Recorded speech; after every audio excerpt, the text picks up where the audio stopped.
뉴스앤 이슈 시작합니다. 오늘 함께해 주실 네 분인데요. 김상일 시사평론가, 김병민 경희대 겸임교수, 김주혜 변호사, 그리고 장혜찬 시사평론가 이 자리에 나와 있습니다. 안녕하십니까? 안녕하세요. 안녕하세요. 사망자와 실종자의 헝가리에서의 26명 숫자가 줄질 않고 있습니다. 헝가리에서는 추가 구조자가 있다는 소식이 전해지지 않고 있는데요. 김주혜 변호사님, 지금 강물이 불어나고요. 광풍까지 불고 있다고요. 네, 좀 최근에 이상기후가 계속되면서 저 강물주의 굉장히 불어나고 물살도 급격해진 그런 상황으로 알려져 있고 네. 사고가 났을 때는 저녁에 어둑어둑해진 후라서 굉장히 수색 작업이 어려웠을 텐데요. 네네. 근데 지금은 다행히 상황이 뭐 그때처럼 사고 당시처럼 나쁘지는 않은 것으로 알려져 있지만 이제 여전히 좀 수색에 어려움을 겪고 있는 것 같습니다. 네. 이 침몰한 유람선이요 수심 한 3m 부근에 이제 가라앉아 있다고 좀 판단을 하고 있는 것 같고요.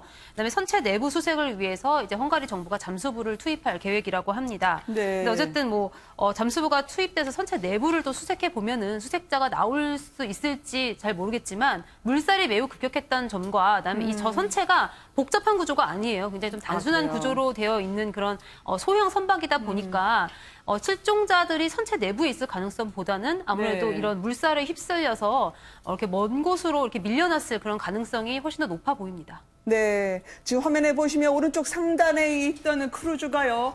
앞서 가고 있던 유람선을 뒤에서 미는가 하더니 속도를 멈추지 않고 그대로 질주를 하면서 결국 앞에 있던 유람선이 7초 만에 강에 가라앉을 수밖에 없었습니다. 너무나 순식간에 벌어진 일이었죠. 저렇게 천천히 오는 유람선. 그 크루즈가 설마 우리를 덮칠까 했다는 게 생존자들의 증언이던데요. 김 교수님, 어쩌면 저렇게 빨리 가라앉았을까요? 7초 만에 추돌하고 나서 바로 침몰한 것으로 보이게 되는데요. 네. 사실상 우리 한국인 관광객들이 타고 있는 저 유람선 같은 경우는 이미 저 현지에 있었던 관광들을 다 마치고 정박을 위해서 가고 있던 중이었기 때문에 속도를 상당히 늦추지 않았는가라는 생각이 듭니다. 네. 하지만 저 유람선 두 개의 차이가 워낙이나 크기 때문에 급격하게 추돌하고 난 뒤에 아무래도 대피하거나 할 수 있는 전혀 시간이 주어지지 않았던 것 같고요. 네. 현장에서 바로 침몰하게 됐을 경우 가장 걱정과 우려가 되게 되는 건 선실 안에 갇혀 있었던 관광객들 같은 경우는 전혀 탈출할 수 있는 여지나 시간이 없었던 것 같고 특히나 그 과정에서도 이렇게 나름대로 물에 빠져서 구조를 요청하고 있는 우리 대한민국 국민들이 많았을 텐데 네. 그때 긴급하게 구명 이 튜브라든지 여러 가지 내용들을 바탕으로 긴급 구조에 나섰으면 조금 더 많은 인명들을 구할 수 있지 않았을까라는 생각이 드는데요. 네. 이렇게 그 바이킹 시그널하고 크게 유람선이 추돌하고 난 뒤에도 제대로 된 조치를 취하지 않고 그냥 지나갔다라고 하는 얘기들이 나오고 있는 터라 이 사고가 일어나고 난 뒤에 수습에 대한 과정 전체에 대한 전반적인 조사가 지금 필요한 상황으로 보입니다. 네, 워낙 강한 소용돌이의 높은 수압 때문에요. 일부 보도에 따르면 사망자가 무려 11km 떨어진 하류에서 발견이 됐었다라는 말도 있던데요. 지금 그 처참했던 상황, 살아남았던 분들의 증언이 잇따르고 있습니다. 장혜찬 평론가님, 지금 뭐 떠내려오는 물통을 잡거나 튜브에 의존해야 했던 그런 상황들을 이야기를 해주시더라고요. 네, 뭐 생존자 증언 같은 경우도 조금씩 이제 보도가 되고 있는데요. 네네. 지금 은평구에 거주하는 이제 50대 윤 씨의 이 처남 가족과 딸, 어머니 같은 경우가 같이 저 관광을 가서 유람선에 탑승을 했는데 이 딸과 어머니 같은 경우는 구조가 됐지만 처남과 처형 같은 경우는 생사를 여전히 확인하지 못하고 있다고 합니다. 네. 이렇게 같은 가족 안에서도 누구는 구조가 되고 누구는 구조가 못 되는 그런 경우들이 있었다고 하고요. 사실 조금 안타까운 것은 헝가리 당국에서 처음 발표할 때는 사고를 인지한 게 10분 뒤, 그리고 네. 인지하자마자 또 10분 뒤, 총 20분이 지나서 이 구조대와 수색대를 파견했다고 하는데 사실 이 20분 뒤에 온 수색대 같은 경우도 뭔가 이 강한 물살과 유속에서 제대로 된 구조 작업을 하기에는 조치가 거의 없었다는 게 현장이나 생존자들의 증언으로 지금 나타나고 있는 부분이거든요. 네. 이런 부분에 대해서도 우리 신속대응팀의 강경화 외교부 장관이 헝가리에 도착하지 않았습니까? 네네. 그런 부분 헝가리 당국의 대처에서 문제가 없었는지 좀 짚어봐야 될 것 같고요. 가장 결정적인 문제는 저 바이킹 크루즈호를 운행한 선장입니다. 우크라이나 출신의 선장이 지금 긴급 체포가 되어서 구속영장까지 청구가 되었는데 언론에서 여러 이야기를 많이 하고 있습니다. 물살이 많이 불어났는데 배가 떴어야 했느냐, 또 구명조끼를 착용했어야 될 것은 아니냐. 네. 그러나 다른 관행으로 봤을 때 특별히 전날의 기후라던가 구명조끼 착용 여부가 나머지의 배들과는 달랐다, 특별히 부족했다 보긴 힘들고요. 네. 결국에는 훨씬 더 큰 선박 그리고 4m 안에 있는 다른 작은 배를 감지할 수 있는 레이더를 갖춘 바이킹호에서 부주의하게 1차 충돌을 일으키고 그때 바로 멈췄다면 이렇게 빨리 침몰하지 않았을 겁니다. 네. 근데 1차 충돌 이후에 곧바로 2차 충돌을 연달아 일으킨 부분이 이 사고의 직접적 원인으로 보이기 때문에 여기에 대한 책임 소재를 명확히 밝히는 게 우리 신속 대응팀과 헝가리 당국의 과제가 되겠습니다. 네. 구명조끼를 입고 있을 때의 골든타임은 기껏 대여섯 시간이라고 하는데요. 이 속을 태우는 시간만 속절없이 지나가고 있습니다.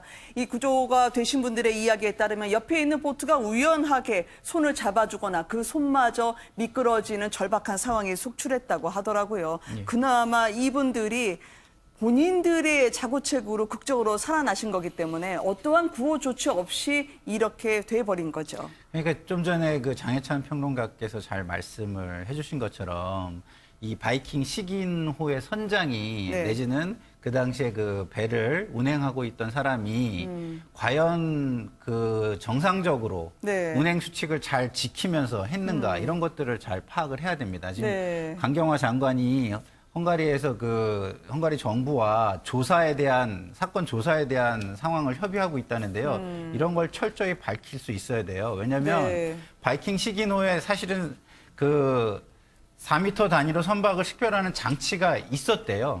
근데 그 식별하는 장치를 계속 좀 이렇게 유의하면서 갔으면 네. 그 발견을 하고 충돌 없이 잘 피해서 갈 수 있었을 텐데 그러지 못했다는 가능성이 있고요. 네. 여러 가지가 있습니다. 그리고 그 구호를 하는 데 있어서도 과연 그러면은 그 몰랐냐, 알면서도 당황해서 그냥 그 조치를 안 하고 갔느냐, 여러 가지 네. 밝혀야 될 점이 굉장히 많고요. 그 지금 가족들을 위해서라도 이런 부분은 강경화 네. 장관이 헝가리 정부에게 아주 좀 철저하게 그리고 하나하나 꼼꼼히 네. 좀 따져서 밝힐 수 있도록 그 조치를 해 주시면 좋겠다 이런 생각이 듭니다.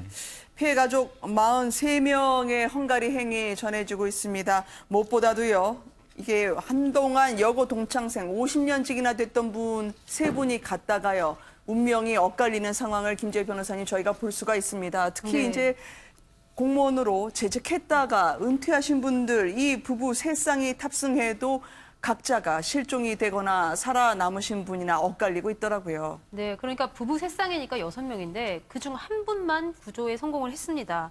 그러니까 이분들이 공무원으로 수십 년간 일을 하다가 이 충남 서산시 부성면으로 이제 와서 귀촌을 해서 함께 또 한 동네에 사는 그런 50년 지기인데 네.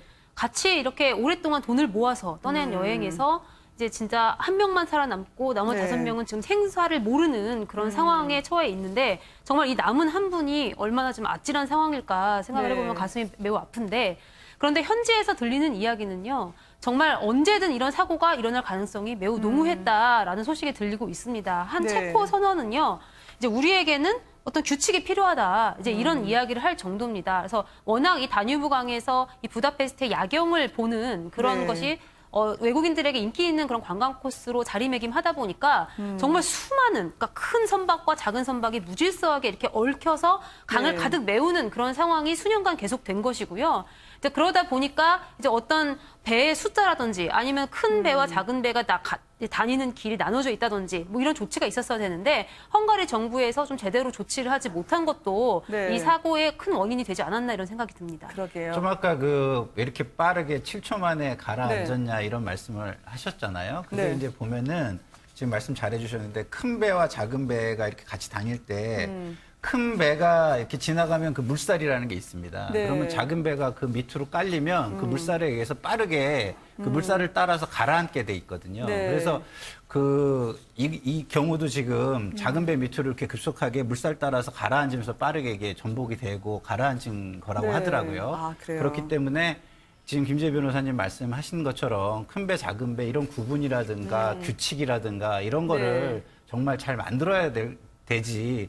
지금 희생을 당하신 분들도 또 그런 거를 바라실 거예요. 그리고 네. 가족들도 그렇고 지금 굉장히 우리가 슬프지만 미래의 슬픔도 막아야 되는 것도 지금 소홀히 해서는 안 되겠다 이런 생각이 듭니다. 정말 화면에서 볼 수 있는 것처럼요. 마치 개미굴처럼 이 작은 크루즈 그리고 큰 크루즈까지 뒤섞여서 다니는 장면. 저기에서 이 생사에 엇갈리는 순간을 저희가 볼 수 있었습니다. 지금 유족들 그리고 실종자 가족들까지 속속 헝가리로 합류를 하고 있는 장면을 저희가 볼 수 있었거든요. 교수님. 네. 어떤 걸 좀 더 주의해서 봐야 될까요? 지금 현재 보게 되면은 이 안타까운 참사에 대해서 교민이라든지 현지 헝가리인들이라든지 많은 사람들이 애도 추모해 실종에 대한 표시를 하고 있는 상황들을 그대로 볼 수 있는 것 같고요. 지금 현재는 안타깝게도 이 구조되어 있는 사람 외로 추가적으로 네. 실종자에 대한 얘기들이 정확히 나오지가 않고 있는 그러게요. 상황인 것 같습니다. 뭐 워낙이나 잘 알려져 있는 것처럼 현지 기상 상황이 워낙 안 좋았던 때였고 물살은 세고 그리고 수위가 네. 높아갔던 터라 그 당시에 이 실종돼 있던 대한민국 국민들이 어디까지 떠내려갔는지도 아직 확인이 좀 불가능한 상황으로 볼 수 있거든요. 그러니까 헝가리 부다페스트 안에서만 사실은 문제를 해결할 것이 아니라 인근 주변국까지 확대해서 문제를 해결하기 위한 노력들이 반드시 필요한 상황이기 때문에 네. 조금 더 시간을 갖고 그리고 보다 신속하게 문재인 대통령도 핵심이 시간이라고 얘기했던 것처럼 이 내용 안에서 유가족들 그리고 실종자 가족들에게 최대한 할 수 있는 모든 조치들을 다 취할 수 있도록 정부가 책임 있는 조치들을 해야 되지 않을까 생각이 됩니다. 네. 네, 방금 김 교수님 말씀하신 것처럼 유속이 워낙 빠르기 때문에 네. 지금 실종자 같은 경우나 사망자 같은 경우가 어느 지점에 있는지를 우리 예상보다 훨씬 더 범위를 벗어난 곳에서 발견이 될 수도 있습니다. 아, 구조가 그래요? 될 수도 있는 네. 부분이고요.